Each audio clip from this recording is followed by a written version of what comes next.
Hello, this is Dear Hashtag Me Too from Hashtag Us Too. Silence no more. Hey, everybody, this is Reverend Dr. Mary J. Fairley, and if this is your first time joining us, I just want to say welcome, welcome, welcome. This is a safe space for truth, a space for healing, and a space for honest conversation. This is part two of two-part episode of The Woman Caught in Adultery. In part one, we entered the biblical text and we looked at it, the text found in John chapter 8, where we paraphrased and read that story as recorded by John of a woman who was dragged into the temple, accused of being caught in adultery, although her co-conspirator was nowhere to be found, surrounded by her accusers, and then nearly being stoned to death. We witness in that text how Jesus refused, though, to participate in her condemnation. And we ended with his words, "Neither do I condemn you. Go and sin no more." Today in part two, we're going to go a little bit deeper because we are going to hear from this woman in her own words through a dramatic letter that she could never have written but deserved to speak. And then we're going to sit with the theological truth that this story holds about hypocrisy, selective outrage, grace, and the dignity Jesus restores to those the world has discarded. As always, this episode contains themes of sexual shame, public humiliation, and gender injustice. So please listen with care and give yourself permission to pause if you need to. Let us begin then. A letter from an adulteress.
Dear hashtag me too.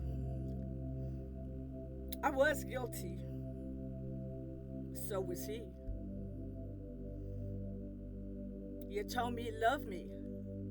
He said that if I was not already married, I would have been his wife. He was a wealthy trader, a man of influence. And although not a religious man himself, he surrounded himself with many of the rulers of the temple who often visited his home. They would all sit around the table discussing business and the events of the day and the deals that they had made. And very often, after he and I had been together, these same religious leaders would arrive and make themselves comfortable, reclining, eating. Even sometimes I would serve them the wine that they would drink. And then we would take leave of ourselves and be with one another some more. And sometimes before I left, I even helped set out the evening meal for when his wife would come home. She would think that the servants had done it, but I had put out the loaves of bread and figs and olives and roasted lamb that they too would eat. I was married, and although my husband and I did not attend the temple regularly,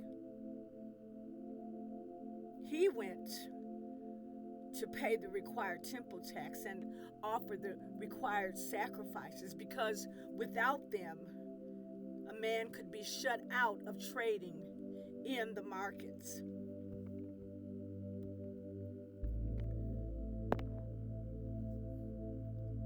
Women were expected to be unseen and unheard in public, of course. To the temple leaders who visited with my lover, I was nothing and nobody. Which is why I could hardly believe what those very same men did to me. I saw them as often as I saw my lover almost. And on that day, that awful day began as usual. I arrived at his home in mid-morning after his wife and several servants had gone to the market. And after we had satisfied one another, unlike other days though, when we hurried to dress, he seemed to be in no rush.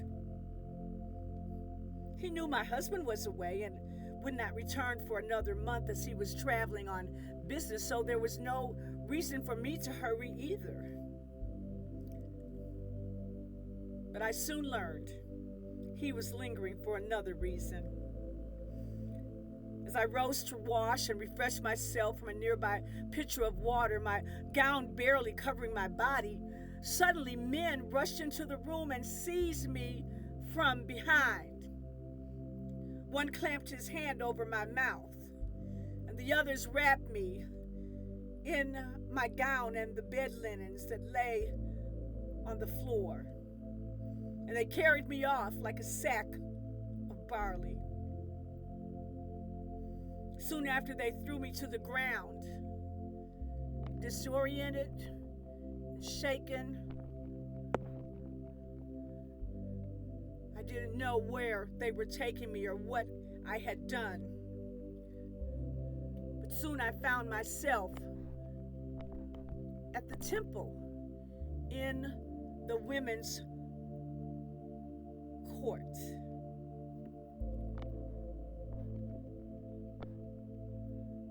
They had interrupted the teaching of a well-known rabbi as they threw me on the ground and shouted that I had been caught in the very act of adultery, an act which, according to law, was punishable by death.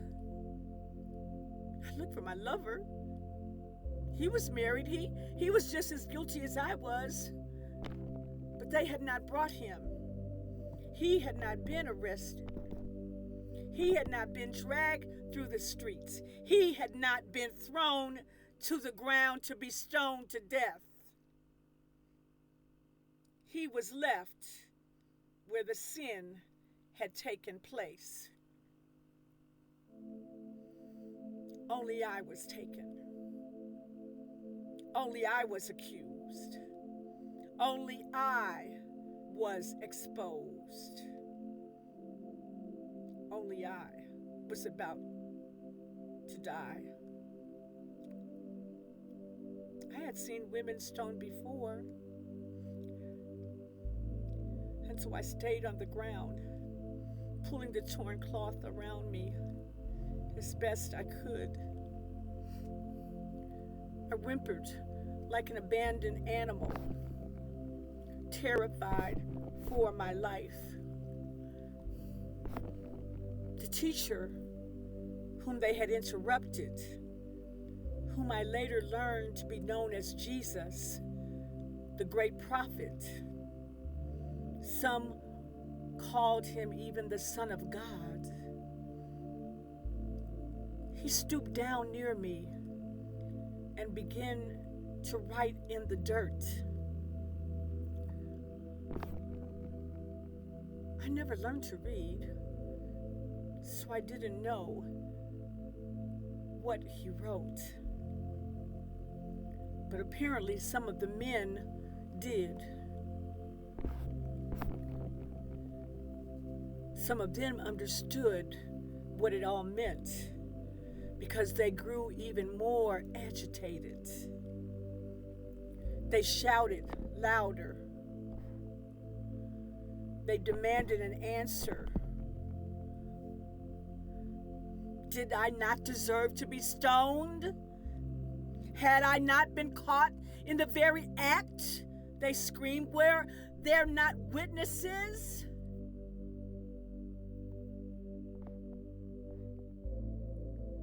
Law of Moses, they said, was clear. I should die. Their fists tightened around the stones as they waited for him to speak. But the teacher said nothing. Still bent down, still writing in the dirt. He surrounded the moment with an unexpected calm. And my accusers leaned in closer. The bystanders fell silent. Even the very air seemed to hold its breath. Then he stood up and looked directly at the men who held the stones. Jesus' voice was not angry. It was not loud, but it stopped them where they stood. He who is without sin among you, let him throw the first stone, he said. And then he bent down again and kept writing. And I heard a stone hit the ground. I flinched, thinking the first blow had come, but it had not touched me. Then I heard another stone fall, and another, and one by one, the rocks dropped to the ground.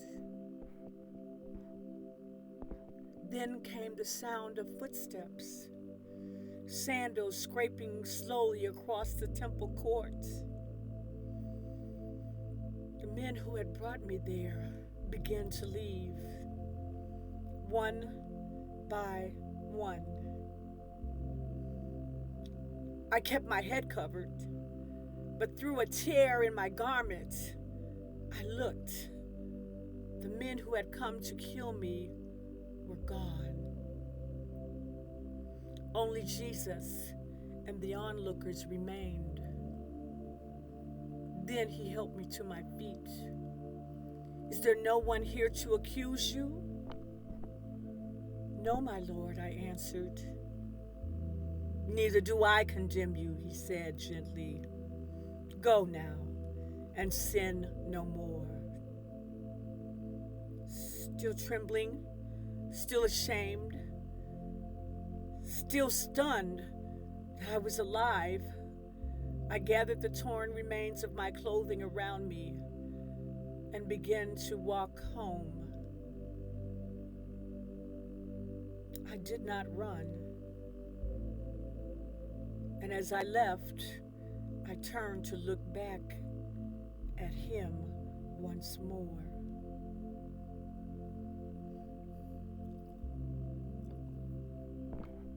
Yours faithfully, the woman accused of adultery. Hashtag us too. P.S.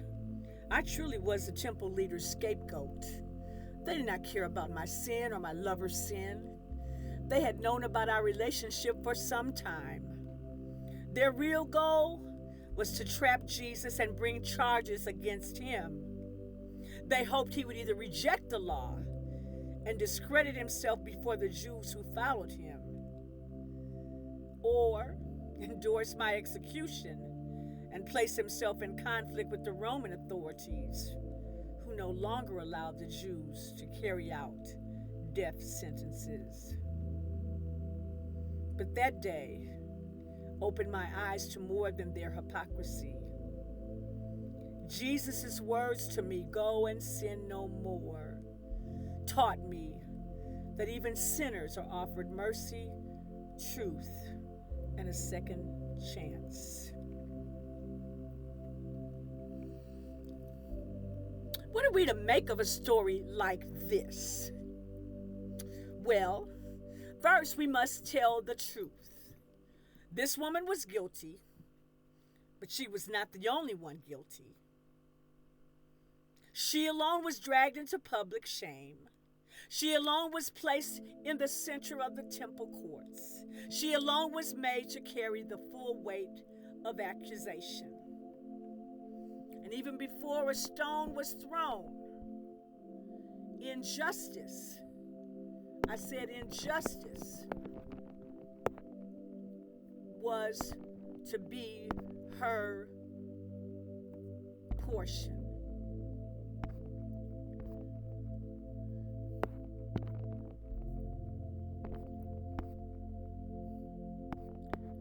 She was a weapon, a case, a theological test. Her life was secondary to their agenda. And this is part of the tragedy when religion loses its soul and people become props. Human pain becomes strategy and sin becomes spectacle. Mercy is pushed aside in service of maintaining power. But Jesus refused to play their game. He does not rush to join the mob. He does not deny that sin matters. He does not excuse wrongdoing. But neither does he allow condemnation to proceed without truth. His response is as piercing as it is simple. He who is without sin among you, let him cast the first stone. And with those words, Jesus exposes more than the woman's sin. He exposes theirs. He unmasks hypocrisy.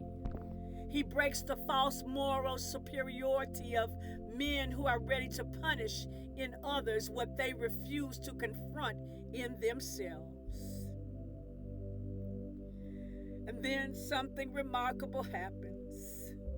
The men begin to leave, one by one, stone by stone, accuser by accuser. What the law-threatening crowd could not produce was a single sinless hand. And when the accusers are gone, Jesus speaks to the woman, not as an object, but as a person. He sees her. He addresses her. He restores her moral agency. He does not say that her choices do not matter. He does not pretend that sin is harmless.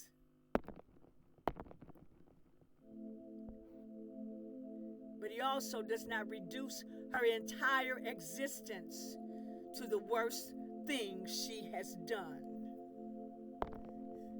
And that, my beloved, is grace. Grace is not pretending sin does not exist. Grace is not refusing to let condemnation have the final word. Grace tells the truth and still leaves room for transformation. Neither do I condemn you. Go and sin no more. Those words are neither indulgence nor cruelty. They are mercy with moral clarity. Jesus neither crushes her nor coddles her, but he releases her from public condemnation and calls her to a different life. And this matters deeply for us, especially for women who have been shamed, exposed, discarded, or used. This story reminds us that even when a woman has sinned, she is still human. She is still worthy of being addressed with dignity. She is still more than the label placed upon her. And for those who have been publicly judged, misused, or made into examples, this story also reminds us that not every accusation is clean. Not every moral performance is holy. Not every religious crowd is righteous. Jesus stands between a woman and the machinery of condemnation. He does not erase accountability, but he interrupts humiliation. He does not baptize hypocrisy. He does not allow violent self-righteousness to masquerade as justice. And so we have read this story not to romanticize sin, but to witness mercy. We read it not to excuse wrongdoing, but to expose hypocrisy. We read it because in this text, Jesus shows us a holiness that dehumanizes, a righteousness that delights in destroying women. We read in this text, Jesus shows us a holiness that does not dehumanize and a righteousness that does not delight in destroying women. And that matters because too many women have been dragged into the center of the court, have been named by their failures, have been abandoned by the men beside them, and judged by communities eager to stone them with words, with silence, with gossip, and with shame. But Jesus does something different. He makes the accusers face themselves. He gives the woman room to stand, and he proves that truth and mercy can belong in the same sentence.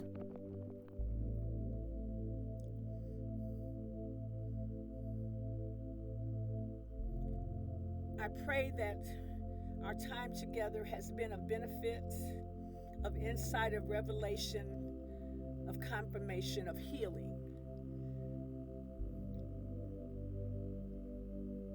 I invite you to join us again for our next episode of Dear #MeToo from #US2.